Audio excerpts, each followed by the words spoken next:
Doctor Machhindra Bangar महाराष्ट्रातील आणि देशातील हवामान परिस्थिती संदर्भात ताजा अंदाज देणार आहे. सध्या कमी दाबाचं क्षेत्र छत्तीसगडवरून मध्य प्रदेशवर सरकलं आहे आणि जेव्हा अशा प्रकारचं एखादं कमी दाबाचं क्षेत्र सरकतं तेव्हा अरबी समुद्रामधून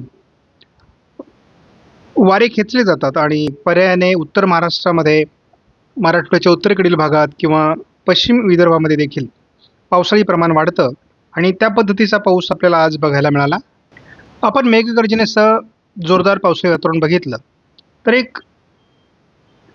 या परिस्थितीमध्ये आपल्याला मध्य प्रदेशवर कमी दाबाचा तीव्र प्रभाव तयार झालेला बघायला मिळतो. या ठिकाणी हलकंसं एक कमी दाबाचं क्षेत्र, एक चक्राकार स्थिती बंगालच्या उपसागरात देखील सक्रिय आहे, परंतु तिचा प्रभाव कमी आहे आणि याचा परिणाम राजस्थानच्या आणि गुजरातच्या काही भागामध्ये झालेला आहे, अगदी दिल्ली उत्तर प्रदेशपर्यंत. त्यानंतर आपल्याला एक क्षेत्र छोट्या प्रमाणात भारताच्या पूर्व भागामध्ये बघायला मिळते.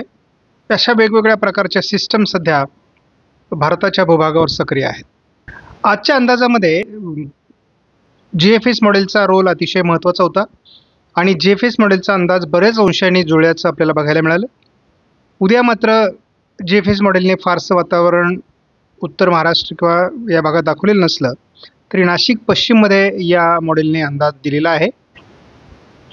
त्यानंतर 6 तारखेला मात्र नाशिकसह उत्तर महाराष्ट्राच्या काही भागात, उत्तर कोकणाच्या काही भागात अतिवृष्टी होऊ शकते असा अंदाज या मॉडेलचा अजून कायम आहे. थोडं उत्तर महाराष्ट्राच्या काही भागामध्ये 7 तारखेलाही जोरदार पावसाचे क्षेत्र निर्माण होऊ शकतं. 8 तारखेपासून मात्र महाराष्ट्रातला पाऊस बऱ्यापैकी उघडणार आहे. GFS मॉडेलच्या अंदाजानुसार जवळपास 13-14 तारखेपर्यंत महाराष्ट्रातील पाऊस उघडलेला राहणार आहे.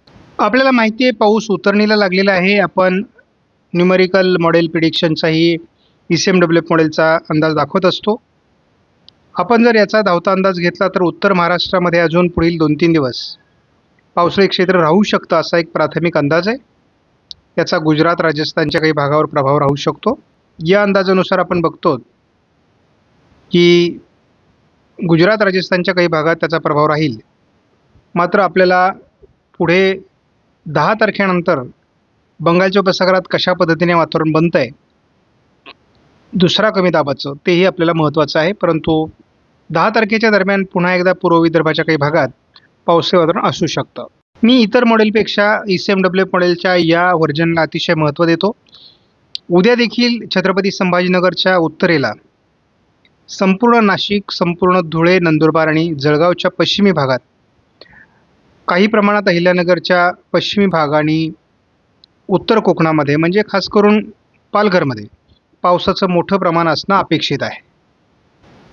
हे पावसाळी प्रमाण या भागात 6 तारखेपर्यंत राहू शकतं असा अंदाज आहे. 7 तारखेला मात्र या भागात पावसाचं प्रमाण बऱ्याच अंशाने कमी होईल. 8 तारखेला हे गुजरात, राजस्थानकडे निघून जाणार आहे. त्यामुळे महाराष्ट्रातील पाऊस मोठ्या प्रमाणात उघडणार आहे. 9 तारखेलाही महाराष्ट्रामध्ये मोठी उघडीप बघायला मिळेल. 10 तारखेला देखील महाराष्ट्रात मोठी उघडीप आहे. 11 तारखेला तशी महाराष्ट्रात उघडीपच आहे, परंतु गडचिरोली जिल्ह्यामध्ये पावसाला सुरुवात होऊ शकते.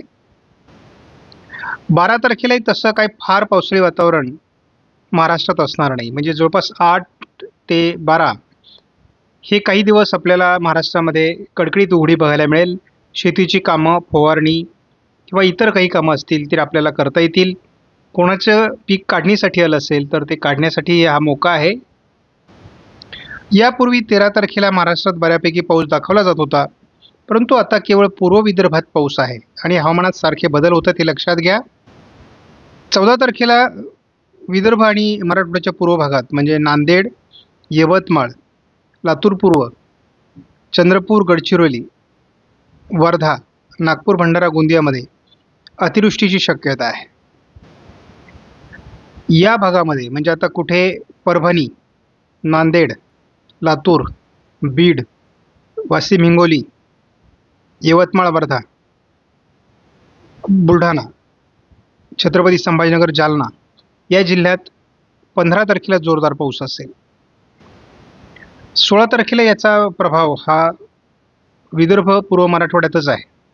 आपल्याला यापूर्वी पश्चिम महाराष्ट्रावर आणि दक्षिण कोकणावर एक कमी दाब निर्माण होईल असा अंदाज दिला जात होता, परंतु मॉडेलने हा अंदाज बदलला आहे. त्यामुळे यदाकदाचित हवामानात मोठा बदल अपेक्षित आहे. 17 तारखेला मात्र हे पाऊस उघडणार आहे आणि पावसाचं क्षेत्र हे मध्य प्रदेश, छत्तीसगड, ओरिसा, बिहार, उत्तर प्रदेश या भागामध्ये सरकणार आहे, पूर्व भारताकडे सरकणार आहे. 18 तारखेला याच राज्यांमध्ये पाऊस असेल. महाराष्ट्रातला पाऊस कमी होईल, परंतु हे अंदाज ज्या भागात पाऊस कमी झाला आहे त्या भागासाठी थोडे धोकादायक आहेत. मात्र उर्वरित संपूर्ण भागामध्ये म्हणजे बहुतांश महाराष्ट्रामध्ये समाधानकारक पाऊस झालेला आहे. पाणीसाठे समाधानकारक भरलेले आहेत. जे भाग सुटलेले आहेत त्या भागांसाठी आपल्याला 14 तारखेपासून 16 तारखेपर्यंत ज्या भागात पाऊस पडेल तो महत्त्वाचा आहे. त्यानंतरचे पाऊस हे परतीचे असतील. आपण साधारणपणे असं बघतो की या ठिकाणी राजस्थानच्या पश्चिमी भागात पावसाचं प्रमाण हे 18 तारखेनंतर थोडं कमी होत आहे. कमी दाबाचं क्षेत्र मध्य प्रदेशवर सरकलं असून त्याचा परिणाम उत्तर महाराष्ट्र, गुजरात, मध्य प्रदेश, राजस्थान या भागांवर होणार आहे. त्यामुळे महाराष्ट्राच्या उत्तरेकडून देखील जोरदार पावसाळी परिस्थिती 5 आणि 6 तारखेला राहू शकते.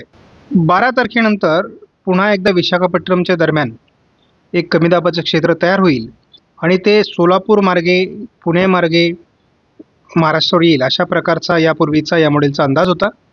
त्यामुळे नेमकी आपण या मॉडेलचा अंदाज बघणार आहोत की नेमकी कशा पद्धतीने याचा प्रवास होईल, महाराष्ट्रावर हे येणार आहे का, ही चक्राकार स्थिती अजून तयार व्हायची आहे. हा फार पुढचा कालावधी आहे आणि आपण असं बघितलं आहे की हा अंदाज सारखा बदलतोय. त्यामुळे आपल्याला ही अपडेट महत्त्वाची राहणार आहे भविष्यामध्ये. आपल्या लक्षात आलं असेल की वातावरणात खूप बदल होत आहेत. काल आपल्याला सांगली, सोलापूर, सातारा, पुणे या भागामध्ये एक कमी दाबाचं क्षेत्र प्रभाव टाकेल असा अंदाज होता. मात्र तो अंदाज या मॉडेलने मागे घेतला आहे. मात्र याचा दुसरा परिणाम असा होतोय की अतिवृष्टी ही या भागाकडे सरकली आहे आणि त्यामुळे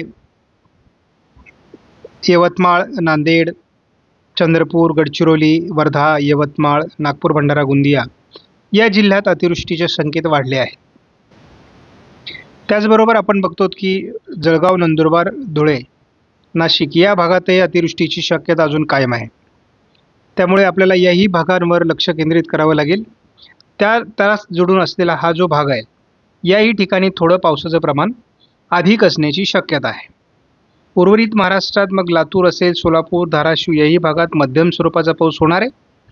तर कोकणातही अगदी रत्नागिरी, सिंधुदुर्गमध्ये जोरदार पाऊस होईल. पुन्हा एकदा सह्याद्रीच्या पर्वतरांगांच्या भागात पावसाचं प्रमाण कमी होण्याची शक्यता आहे.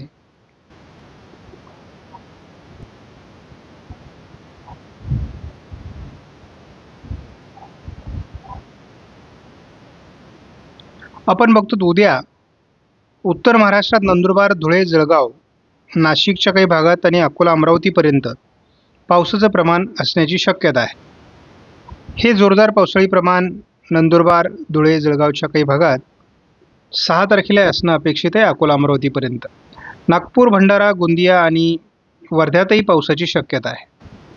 7 तारखेलाही विदर्भाच्या काही भागात पाऊस राहील.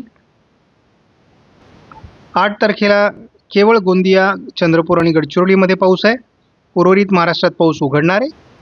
9 तारखेला थोडं पूर्व विदर्भात पावसाची शक्यता आहे. उर्वरित महाराष्ट्रात पाऊस उघडणार आहे. 10 तारखेलाही पूर्व विदर्भातच पावसाचा अंदाज आहे.